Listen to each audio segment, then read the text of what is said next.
प्रिय छात्रों, हिंदी के इस शिक्षण सत्र में आपका हार्दिक स्वागत है। आज हम गद्य खंड के अंतर्गत शिक्षा का उद्देश्य निबंध पाठ के 9वें भाग का अध्ययन करेंगे। प्रस्तुत अंश में निबंधकार डॉक्टर संपूर्णानंद जी ने अध्यापक के योगदान को रेखांकित किया है। उनका मानना है कि भले ही परिस्थितियां विपरीत हों, किंतु अध्यापक को अपने दायित्व का निर्वहन करना चाहिए। गद्यांश देखें। यह मानी हुई बात है कि अकेला अध्यापक ऐसा मनोभाव नहीं उत्पन्न कर सकता। उसको सफलता तभी मिल सकती है जब समाज उसकी सहायता करे। कठिन शब्दों का अर्थ और व्याख्या एक साथ देखते चलें। लेखक संपूर्णानंद जी कहते हैं कि पूरे समाज में सद्भाव हो, सौहार्द का भाव हो, सभी में एक दूसरे के प्रति प्रेम हो, ऐसा मनोभाव अध्यापक अकेले उत्पन्न नहीं कर सकता, क्योंकि इसके लिए कई परिस्थितियां जिम्मेदार होती हैं। अध्यापक को सहायता तभी मिल सकती है जब समाज उसकी सहायता करे। बिना समाज के सहायता के अध्यापक इन दायित्वों को पूरा नहीं कर सकता।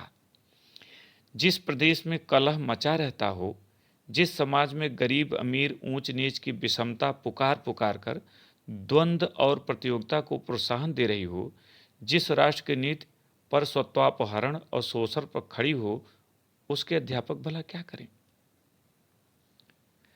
लेखक डॉक्टर संपूर्णानंद जी कहते हैं कि जिन घरों अर्थात परिवारों में आजीविका के सुनिश्चित साधन न हो, जिस देश में कलह माने झगड़ा फसाद, लड़ाई झगड़ा होता रहता हो, समाज में गरीब अमीर ऊंच नीच की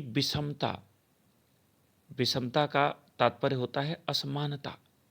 जहां समाज में अमीरी गरीबी, धनी निर्धन और ऊंच नीच की असमानता हो और वह द्वंद्व के लिए, दंगा फसाद तनाव के लिए वातावरण सृजित कर रही हो, जिस राष्ट्र की नीति पर स्वत्वापहरण अर्थात दूसरे की संपत्ति पर बलपूर्वक कब्जा करना, ऐसे नियमों पर टिकी हो, शोषण पर टिकी हो, भला उस देश में रहने वाले, उस समाज में रहने वाले अध्यापक क्या करें।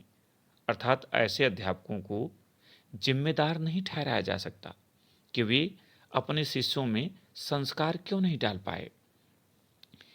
जिन घरों में रोटी दाल का ठिकाना न हो, पिता मद्यप और माता स्वर्णी हो, मद्यप माने शराबी, स्वर्णी माने स्वेच्छाचारी दुराचारी, माँ बाप में मारपीट गाली गलौज मची रहती हो, उसके बच्चों को पालने में ही मानस विष दे दिया जाता है। मानस विष मन को दूषित करने वाला विष, जहर। डॉक्टर संपूर्णानंद जी कहते हैं कि जिन घरों अर्थात परिवारों में आजीविका के सुनिश्चित साधन न हो और पिता शराबी हो, माता स्वेच्छाचारी हो, इसके साथ ही माता पिता में सदैव मारपीट होती रहती हो, गाली गलौज होती रहती हो, ऐसों घरों के बच्चे प्रायः संस्कारवान नहीं बन पाते, क्योंकि उन्हें तो जन्म से ही कुसंस्कार रूपी विष दे दिया जाता है। ऐसे में उनमें सुधार की संभावना न के बराबर होती है। तंग गलियों और गंदे घरों में, तंग माने संकीर्ण, और गंदे घरों में रहने वाले जो छोटे वय माने उम्र से अश्लीलता माने फूहड़ता और अभद्रता में ही पले हैं, सौंदर्य को जल्दी नहीं समझ पाते।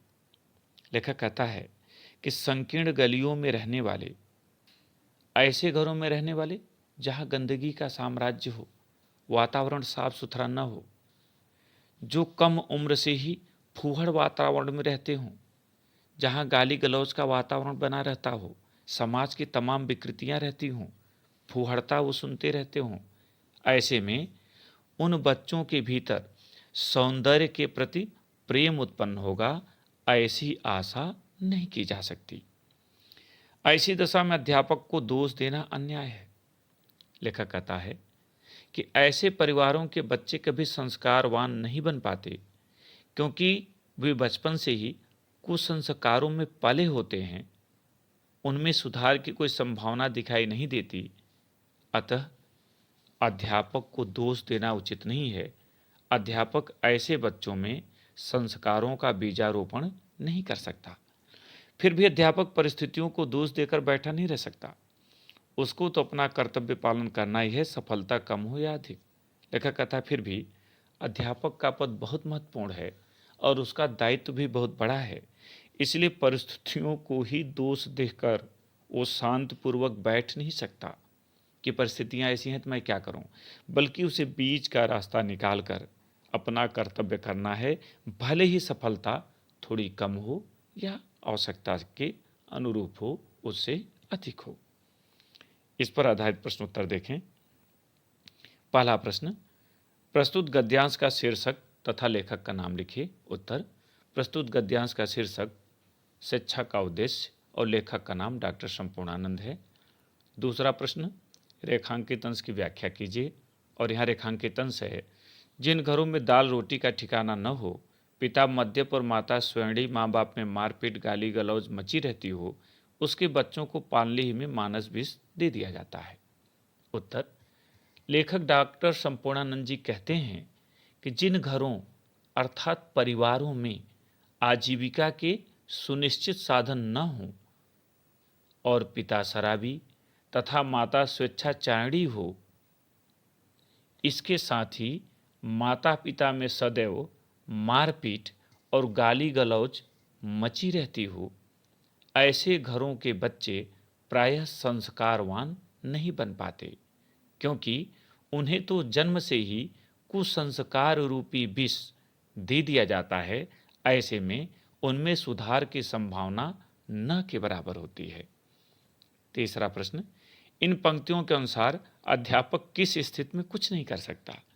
उत्तर, इन पंक्तियों के अनुसार अध्यापक ऐसी स्थिति में कुछ नहीं कर सकता जब देश और समाज में कलह मचा रहता हो और अमीरी गरीबी, ऊंच नीच तथा दूसरों के धन संपत्ति को हड़पने की होड़ मची हो।